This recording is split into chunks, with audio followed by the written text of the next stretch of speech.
the first question from Jeff Ferrato. Jeff, go ahead.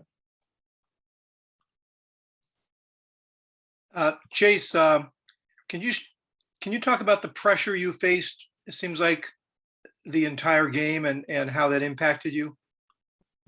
Well, we knew, with their style of play and their defense that we were going to get some blitzes. They're one heck of a team. In the end, we flat out got beat. They did a really good job getting the quarterback and creating havoc, in the backfield, whether it was in the pass game or in the run game. So they played their tails off. We just lost. Were there any things you guys could have tried to counteract that pressure? I'm sure you did try some things.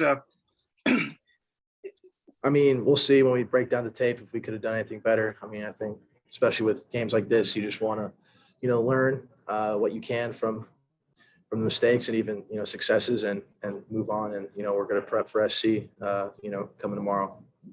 If I could ask one last thing, you guys needed to win the last two. There was 82 teams already had filled all the 6-win requirement.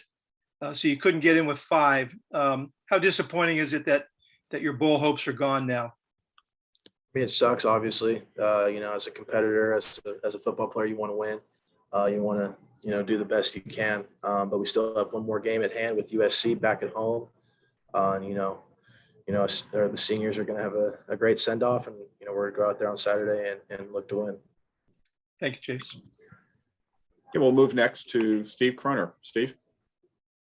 Yeah, Chase, kind of following up on that, from the outside, it would look like you're playing 4-7, 2 4-7 teams playing each other with not much at stake next Saturday night. Tell me why that's not the case. Not the case because, anytime you're playing a football game, you look to win. I think, both of our teams ending the season next week. I don't know what the USC score was actually, so I don't know. They just lost. No, they lost. So, you have 2 teams ending the season playing against each other. It's a heated rivalry. USC is up there for, most hated teams that we play at Cal, right up there with Stanford and obviously UCLA, all the California schools. So there's a lot to play for as a competitor, for the team, and also pride as well. Yeah. And following up, one more.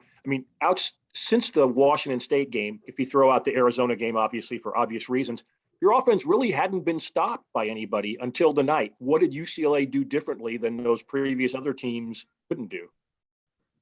I just say they flat out beat us. There's nothing special they did. They just played their game plan. And, in the end, we lost, they won, they beat us. Their defense beat our offense. It's as simple as that.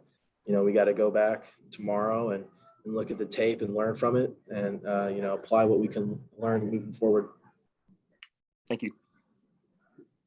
Okay, move next to Jim McGill.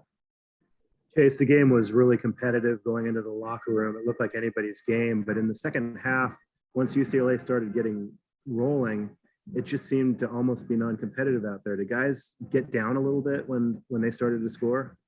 No, never. That's not who we are as a team. Each and every time we take the field as an offense, we look to go score and make it a game.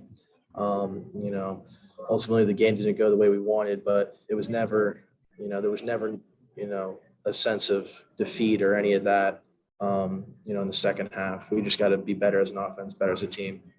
Thanks. Okay, we got time for maybe one more question. Okay, seeing none. Thanks, Chase. Appreciate it.